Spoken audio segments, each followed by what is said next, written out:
दिशा साली यांची बलात्कार करून हत्या, वडिलांची मुंबई हायकोर्टात याचिका, आदित्य ठाकरेंवर गुन्हा दाखल करण्याची याचिकेतून मागणी. संतोष देशमुख हत्या प्रकरणाला 100 दिवस पूर्ण, अद्याप मुख्य आरोपी कृष्णा आंधळे फरार, देशमुख कुटुंब न्यायाच्या प्रतीक्षेत. नागपूर घटनेप्रकरणात सायबर सेलकडून 4 गुन्हे दाखल, चिथावणीखोर, आपत्तीजनक आणि अफवा पसरवणाऱ्यांवर गुन्हे दाखल.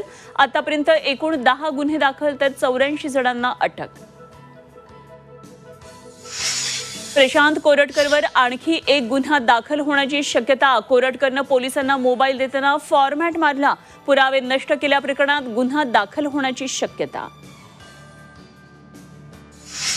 पुणे येरवडा भर रस्त्यात विकृतीकरणाच्या प्रकरणातील आरोपी भाग्येश ओसवालला सशर्त जामीन मंजूर, तर अश्लील कृत्य करणारा गौरव आहुजाचा मुक्काम अजूनही तुरुंगातच.